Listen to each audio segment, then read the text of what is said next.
Alright, I just want to make a quick video about this amplifier. So, over the years, I've interacted with people in the car audio community with several, what's the word? Arizona, specifically here in Maricopa County, just has had a lot of car audio. A lot of car audio influence with Bernie Boland, starting PPI and Orion, and what was it? Jeff Schoon doing Extant, and then later, or somebody did Esoteric. But it's basically the same group of guys that would go from company to company, bringing their ideas and doing new stuff because they get pissed off that somebody else. They're like, I can do that, and then they do it. They go and do it. So, but. This was basically when I had lots of time on my hands, like when my mom was still catching me jacking off at home. This was in about 98, and there was two interactions where, like, I guess it was around that time I had moved back in with my mom. Sherry and I were living there at the old house over there on McClellan in North Mesa, and that's when I started doing my garage sales. And I didn't really like to do the garage sales, but they were profitable. And so I would I would bring in like a couple $1,000s for, at the time, that was a lot.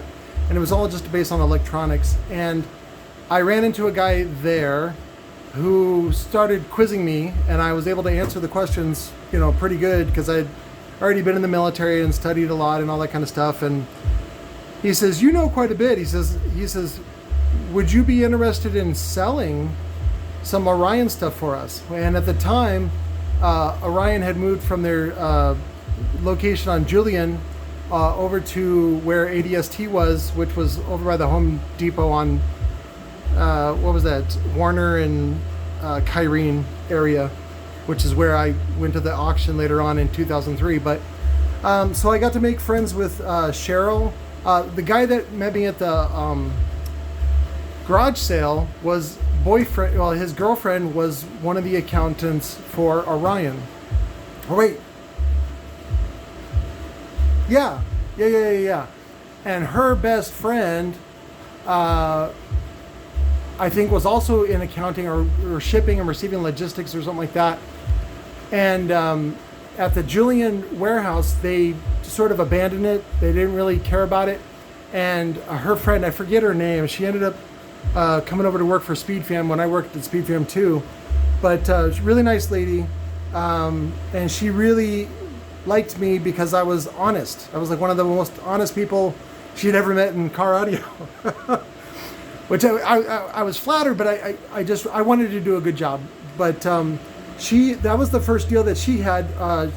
Cheryl had a bunch of stuff that she had me sell, and there's a bunch of like HCCA boards and things like that they were like, look, they abandoned these, can you sell them for money? And so what I did was I basically split it with them.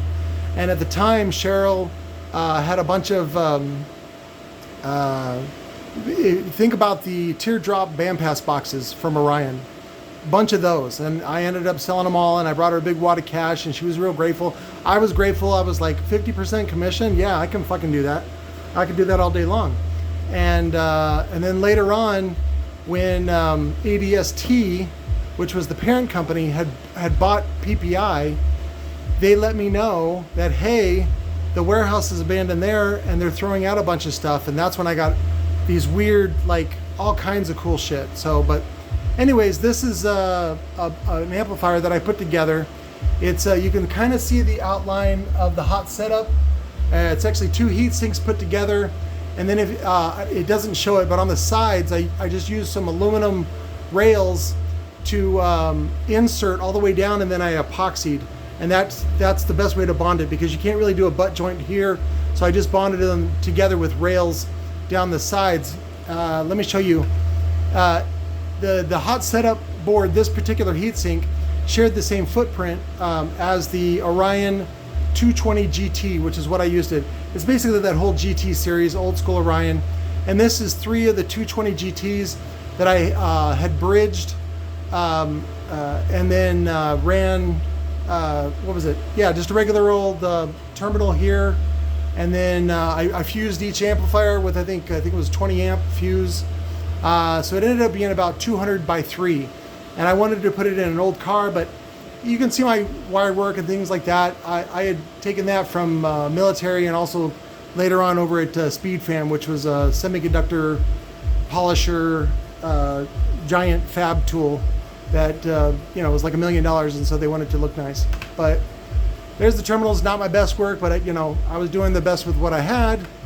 And then I never executed really well on this end, mostly because at the time I didn't have access to CNC or was able to draw or communicate what I really needed from these guys. It was just something that I thought was cool. And later I finally finished it with the Lightning audio sticker when I worked for Lightning in 1999.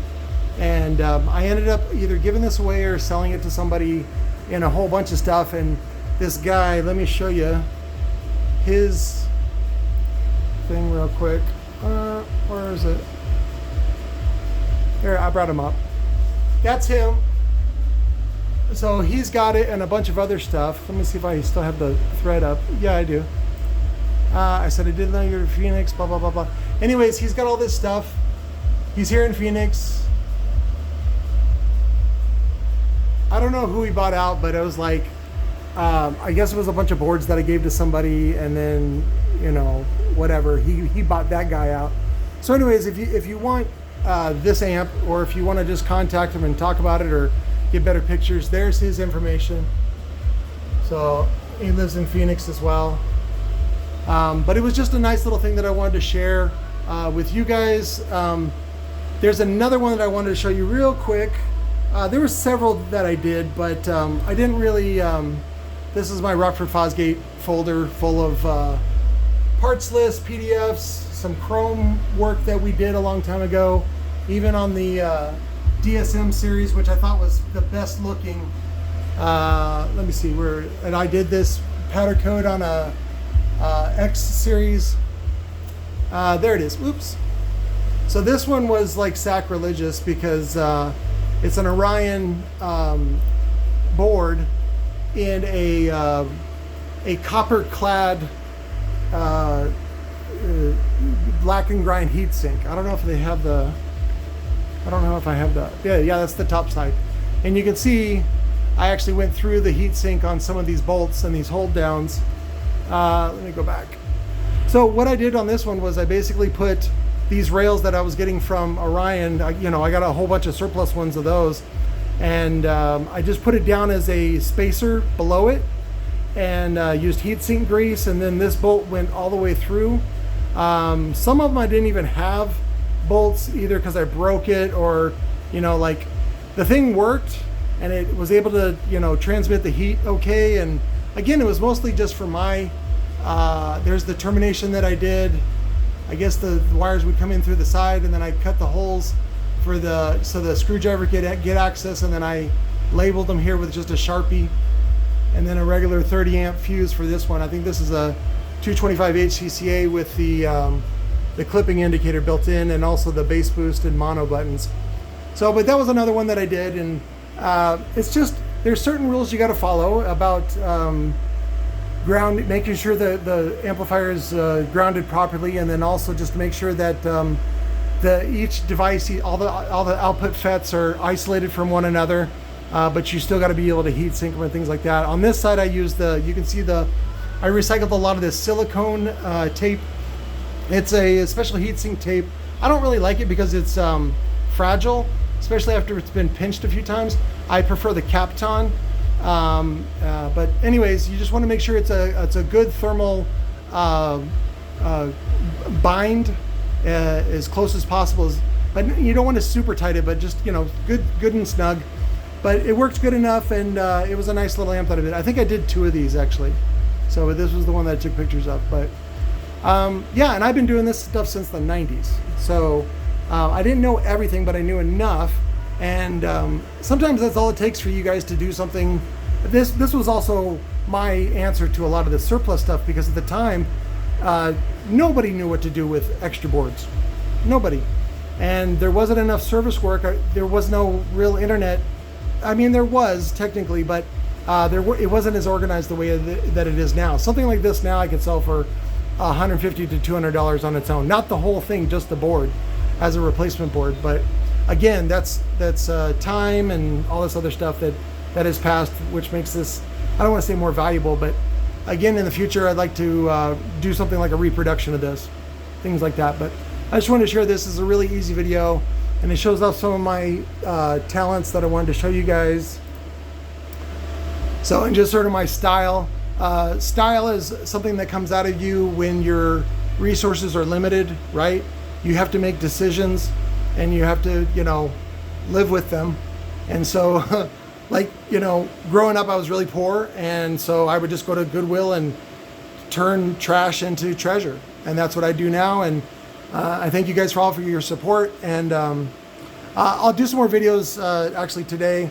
I already got finished with a container this morning, and we have a container again tomorrow at Recoil. But I'm taking your orders. If you want me to get anything for you, please keep your questions coming.